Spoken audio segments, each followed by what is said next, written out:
Hello and welcome to episode 32 of the Little Home Podcast. My name's Bex, or Rebecca. I'm coming to you from just outside of Melbourne in Australia on a very, very cold and gloomy wintry day.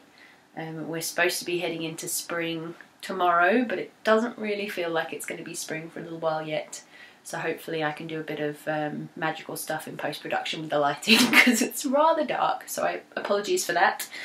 It's been a long time since I've chatted to you guys. I think it's been a couple of months or just over now. So for anyone who's been following me on social media, you'll realise that I've been rather busy with my role as community manager for the Making Things app. So I've been having lots of fun, lots of adventures, but it's meant that my knitting time has been quite limited, and also I've just been very, very busy.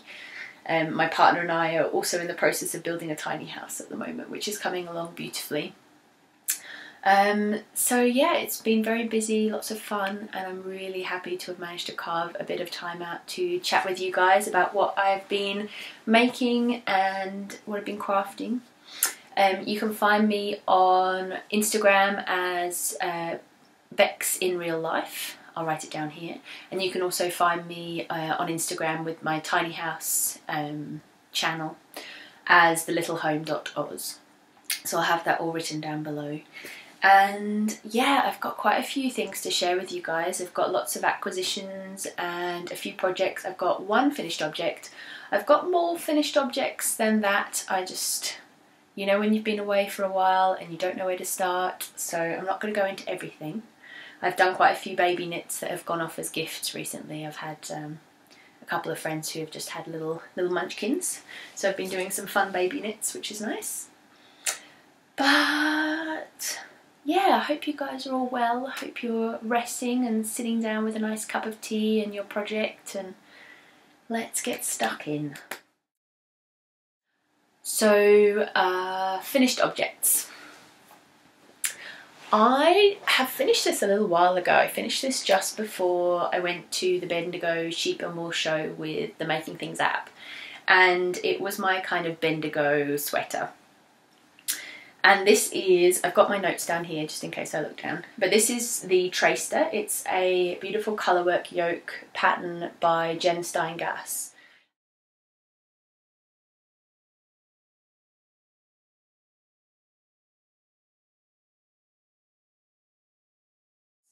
And it's a top-down circular yoke sweater, so it's worked all in one. And I absolutely adore this sweater. I think it's one of the favourite knits I've ever completed. I've worn it a whole heap. It's rather cropped. I've got quite a baggy cardigan on at the moment, but it goes just to my hip bone. So I wear quite high jeans, and this just covers the waistband of my jeans, so it fits really beautifully. I included a little split seam, and I cropped it quite heavily, and I also cropped the sleeves as well, so they're around about 3/4 length sleeve. If you've been watching these episodes for quite a while, you'll know that pretty much majority of everything that I knit has got a 3/4 length sleeve. I've just found that if I don't do a 3/4 length sleeve, I always end up rolling them up and they really annoy me. So that's what I've ended up doing. And yeah, if you can see the colours that I chose for this, I just absolutely love.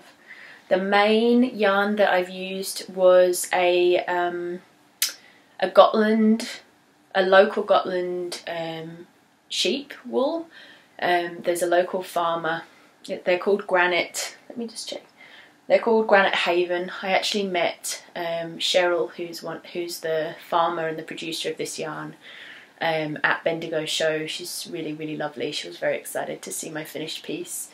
And she's from the same postcode as me here, which is amazing. So she's based up in the Strathbogie Ranges, just outside of Melbourne.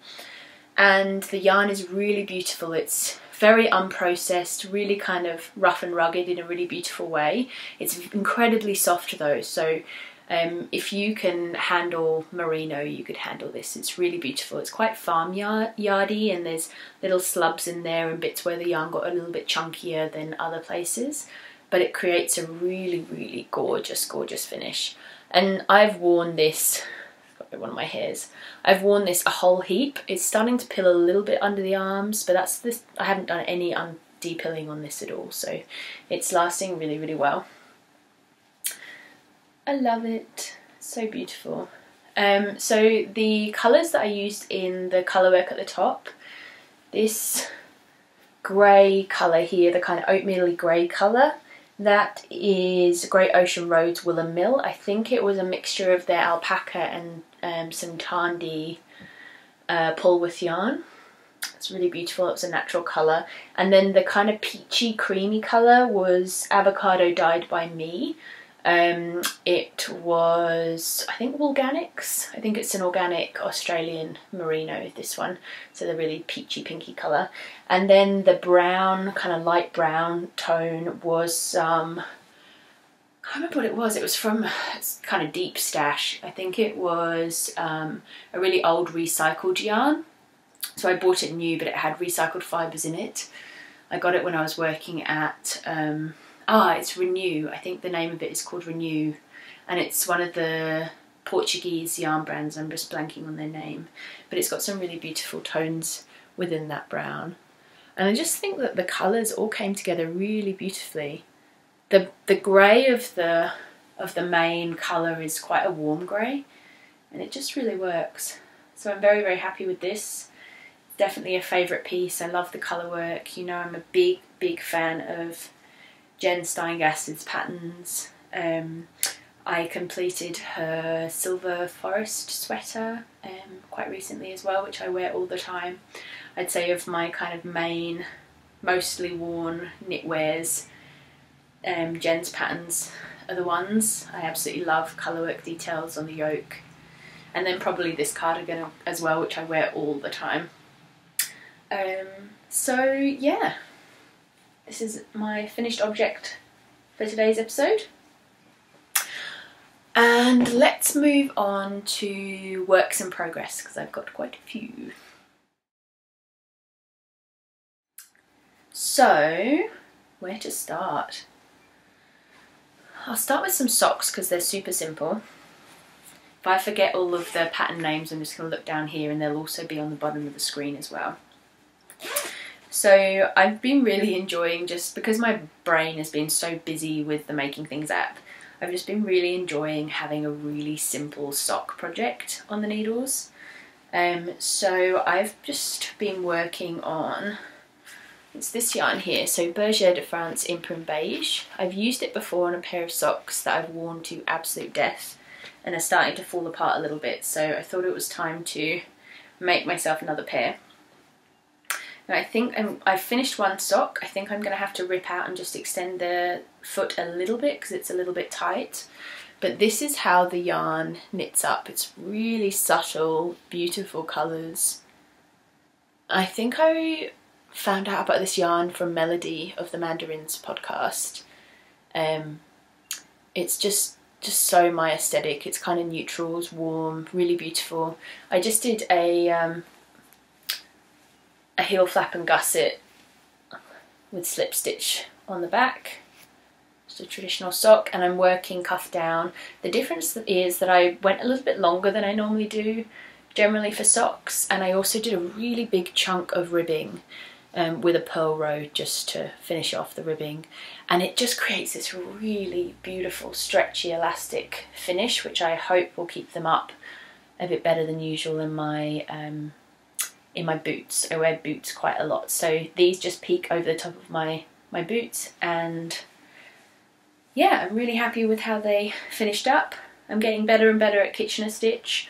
I learnt to knit socks toe up, so with Judy's Magic Cast On and then knitting upwards, and I've started to really enjoy cuff down just as I've switched from a German short row heel to a heel flap and gusset. I find that just the gusset process is a fair bit easier for me to work out where to start from, because when you're working from the top down, you're just decreasing until you get the right amount of stitches. Whereas when you're working from the toe up, you kind of have to get that placement of where you start increasing for the gusset pretty accurate. So when you're working from the cuff down, you still have to do the same thing with the toe, but I find the toe a little bit easier to gauge than I do with the gusset for some reason. Saying that, I'm going to have to rip them out and increase increase the length of the foot a little bit, so who knows. It's just what I'm comfortable with at the moment, I guess. But I'm really happy with this really big chunky load of rib at the top here. It's just 1x1 rib, normal rib, it's not twisted, and I think it was 30 rows. I usually do kind of 15 or 20, so. But yeah, I'm really happy with how these have turned out. I'm this far along on the second sock, and I'm just using my 2.25mm Shawl lace needles. They've got a really nice sharp point, and I just love this cable. I'm a big fan of Shawl. These are actually the only Shawl that I have. I have a higher interchangeable needle set that I purchased a while ago, just the regular tips. So I've been topping up with higher sharp needles. I tried higher sharp needles for socks, and I found that they were piercing through my finger while I was knitting socks, just because the tip is so tiny as it is with a 2.25mm needle, and I do push my needle through. I found that it was giving me a little bit of a wound on my hand, but I started purchasing some higher sharps in the bigger sizes, kind of like 3mm up, from my friend Emily, who has the Maker store in Brunswick in Melbourne, and they are fantastic. So I always thought I wasn't a higher sharps girl, but I think it's just the sock needles that I struggle with. So I've been kind of topping up my higher interchangeable set with higher sharps, and they're really fantastic. I think I prefer them to my normal higher regulars, but one day I shall have some Shawl interchangeable set as well. So that's my kind of sock project at the moment. It's been getting a fair amount of love just because I've been away in Melbourne on business trips and a little bit distracted, so it's nice to have something that I can work on. I'm pretty much just at the heel turn now, so that's why they haven't got any further. And they're just living in my little handmade project bag. I have got, if you could see, I've got so many project bags here next to me, and it's just trying to decide which one to go for next. I think I might go for this one here. So this is a little handmade project bag. It's just lots of linen scraps from clothing that I've made in the past. Actually, this is a handmade dress. I'm just trying to remember. I think it's the Willow Tank dress. I think maybe Grainline Studios. I'll correct myself if I'm wrong. But this is probably one of my most worn hand sewn or handmade pieces. It's made out of some really thick denim and has pockets, and I love it. I put the pockets in. I don't think the pattern comes with pockets, but it was super simple to add them in. And I wear this a lot, especially because it's kind of dressy enough to wear for work and things like that as well. So yes, so as I was saying, these are scraps from dresses that I've made for myself in the past. And inside of here, I've got a big old chunk, a cable needle, a big old chunk of man jumper. So, very green man jumper. This is Rift by Jared Flood. It's one of the Brooklyn Tweed patterns.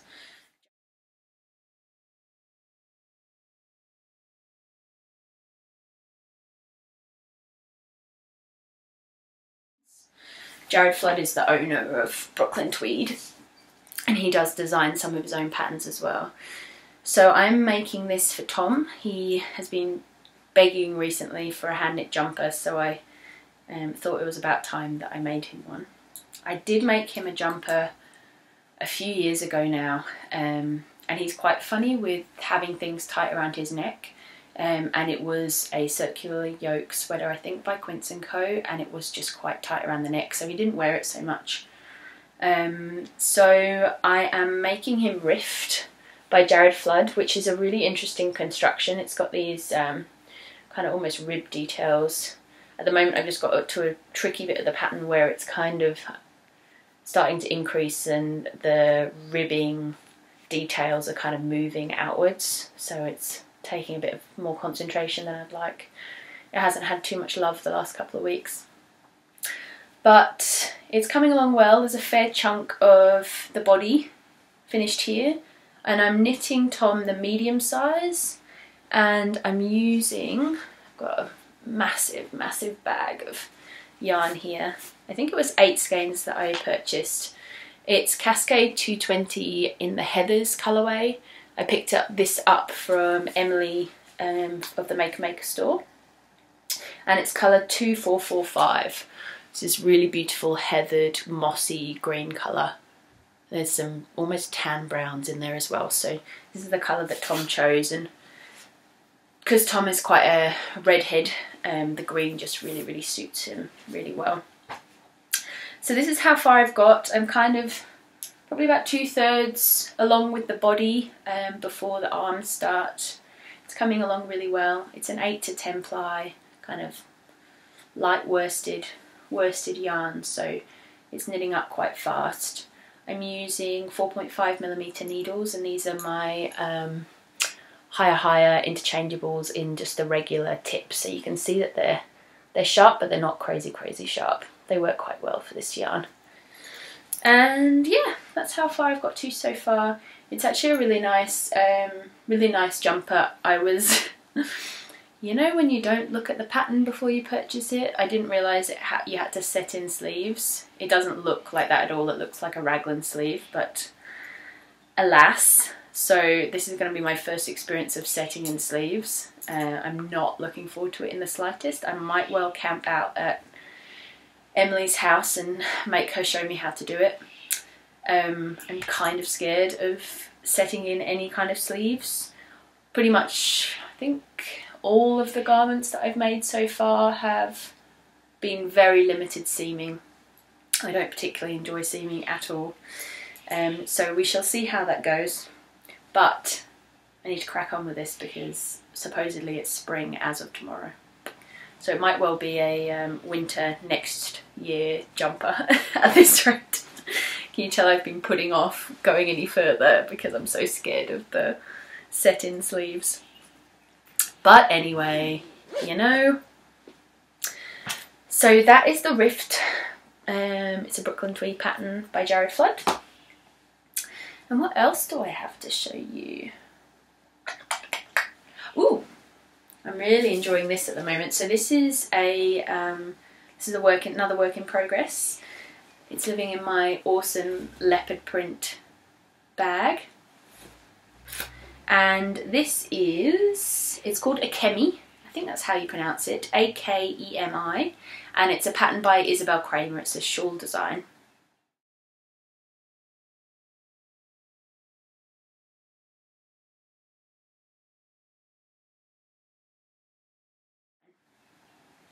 And this is how far I've got so far. It's coming out, on my screen anyway, it's coming out a lot redder than it is in real life. It's a very terracotta-y, kind of orangey brown colour, very autumnal tone.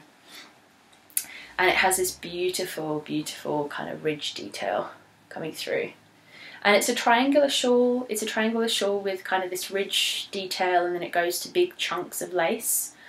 I fell in love with it. It's a pattern that's heading onto the Making Things app at the moment, ready for our launch. And Isabel has just got the most beautiful patterns. I've done a few patterns by her now. One of my favourite finished objects that I've ever made was my Humulus sweater, which is a Isabel Kramer pattern.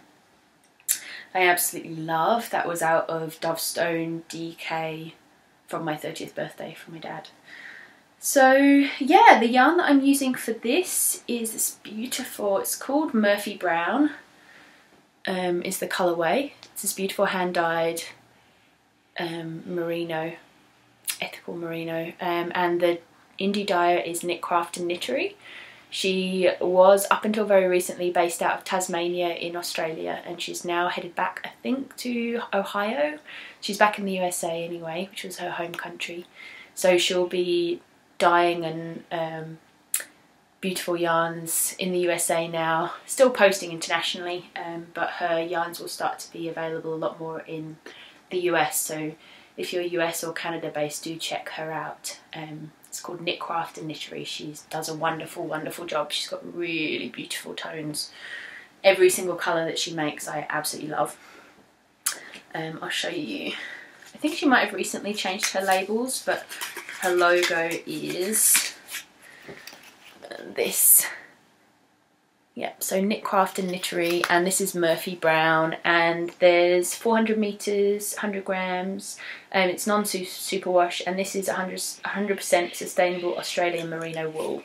I think she's going to be changing the bases just because it's going to be really expensive to try and bring over to the US her Australian bases. So it'll be really exciting to see what kind of bases she gets in the US, because I think there's a lot more options basically over there. So yeah, this is the Akemi by Isabel Kramer.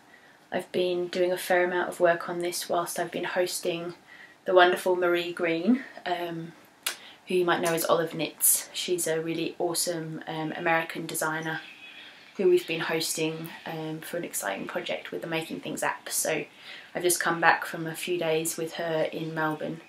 So I was knitting away on this, and she ended up picking up some of this beautiful yarn from, I think she picked up some from Emily of the Maker shop. So we took Marie to Fibersmith on the first day, and she picked up some beautiful yarns from there, and then we took her to Maker, so my friend Emily's store.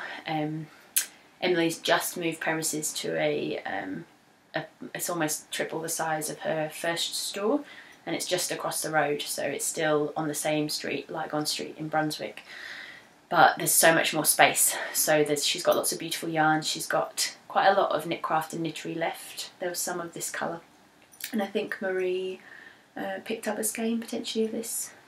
And yeah, so that was super fun. I've been knitting away on this whilst we've been having nice drinks at cafes and going on adventures around Melbourne and all that good stuff. And I think that is all of my current works in progress. I will share with you next some acquisitions and some plans for some yummy new garments. So hanging out in my little collection of Making Things tote bags. They make really good sweater-sized storage bags for yarn. I've picked up a couple of jumpers quantities of yarn recently. I'll start with the ones that I picked up from Bendigo show. So I went to Bendigo maybe a month ago now. I think it was at the end of July, yep, so it would have been about a month ago.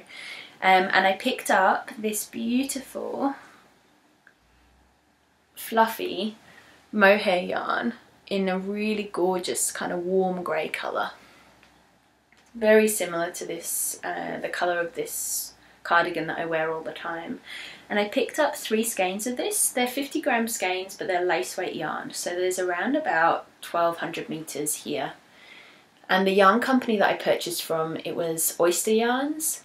I'm trying to remember which. Oyster Yarns weren't there in person. It was being sold by a yarn shop, and I'm just completely blanking on the name, I'm afraid. But the lovely ladies were really friendly. And this is a lace weight yarn in this beautiful grey colourway, again by Oyster Yarns, which is a hand dyer. And I was searching all day to try and find another yarn that I could pair alongside that to create a full ply. I had a specific pattern in mind, which is the Cumulus Boughs by Petite Knit.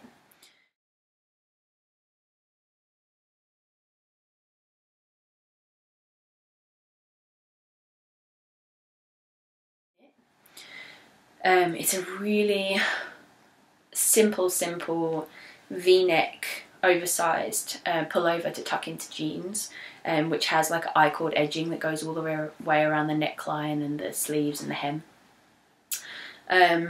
So it's just a really beautiful wearable piece, quite large needles and I I think it's a total, it's 2 lace weights together, so a 4-ply yarn. I ended up not finding anything to go alongside it, but I purchased, once I came back home, this really beautiful light grey baby alpaca. So it's got a little bit of fluff as well, but it's quite strong. I purchased this just from Knit Picks. I haven't purchased from Knit Picks for a good couple of years, I reckon. I don't generally love what they offer, but I found this, it was really affordable and it was just what I was after, and I was actually really struggling to find something that would work. So these are the 2 colours and how they work together, and I think they're just going to be really beautiful. They'll create, the alpaca is a little bit darker, as you can see, and it's almost like a 2-tone dark. There's quite light ply within the alpaca that kind of brings out the mohair yarn. So I think once they're plied together, they'll be really beautiful. So I'll be working with a strand of each for the cumulus blouse, and I really can't wait to get started on this. I'm trying to stop myself from casting on until I've got some stuff off the needles as well, but we'll see how we go with that. It doesn't always work, as you well know. So that's all living in my little making things tote bag. And the final kind of acquisition was one that I picked up with Marie Green when we were taking her around Maker store. When we were interviewing Marie and videoing and doing a photo shoot, and she was showing some of her beautiful designs and some of her samples, and I fell completely in love with one which she also said was her favourite. And it's called Azimuth, and it's a very, very simple but really beautiful classic pullover, I guess you'd say. As soon as I saw it, I just thought Audrey Hepburn. And actually we were having a little laugh because on her design description she actually says Audrey Hepburn on there, and I can completely see why. It has this really beautiful chunky wide neck band which creates a really elegant effect, and then it's very, very simple, quite loose fitting but structured, with this like panel of really like graphic cabling all the way down. And because the sample that Marie knit up for Azimuth is a really dark charcoal yarn, she was very careful with the cables that she produced for it, so that it would be visible and it would pop out and show. And I think her sample was made out of woolfolk yarn, which is just so incredibly soft. So when I was going around M's new shop, I not only wanted to support M, but I also was so desperate to find yarn to make something of Marie's, because it was just so wonderful getting to hang out with her. She's a really, really lovely lady, and yeah, I just wanted to make one of her garments basically as a reminder of our fun little visit. And so I picked up 4 balls of white gum wool.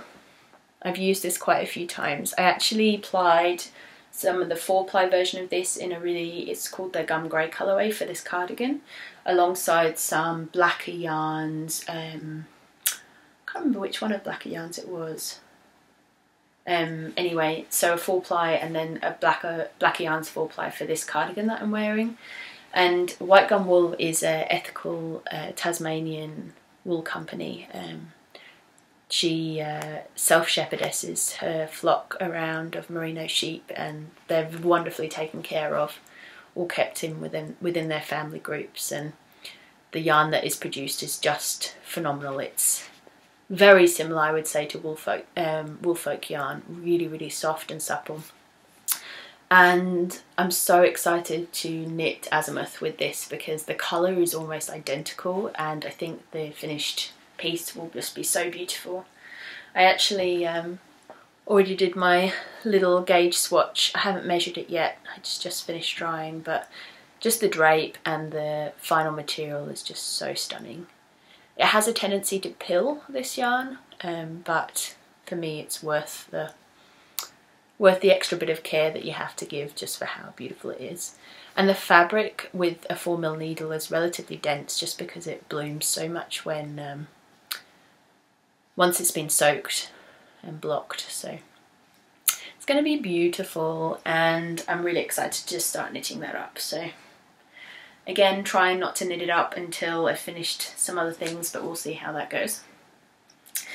So yeah, that is also living in my making things bag. I think that's all of the knits that I've been working on at the moment. As I said, there's a few other bits and pieces, but it's kind of like, what do I share and when did I stop? There's lots of things. But yeah, thank you so much for watching. It's been a really crazy few months. I'm sure a lot of you folks already know bits and bobs about the Making Things app, but we're working super hard. We're looking at a launch date of kind of mid to late September at the moment, so we're in the final few weeks before launch. It's very exciting. It's very busy. We're all just keeping our head above water, but the response from everyone has been incredible. We've got some of the world's best designers who are coming on board as our launch designers, so I can't wait to be able to share more with you guys as it gets closer to launch. But in the meantime, I'm having lots of relaxing knitting time at the end of the day in front of the fire. And yeah, if you want to check out our tiny house as well, please do go over to our tiny house Instagram account and have a look, because it's starting to look so beautiful. We've been working on the insides a lot recently. All the floors are laid, and the tiny house storage stairs are in. It's starting to look very beautiful. We were putting up the kitchen cabinets a couple of days ago as well, so it's all happening. It's all very exciting. It was lovely to chat with you guys, even if it was a little bit brief. I hope you're all doing really well, and please do feel free to comment below. I love to chat with you guys, and I hope you're enjoying your knitting or your crochet or whatever you're up to, and have a great week. Bye.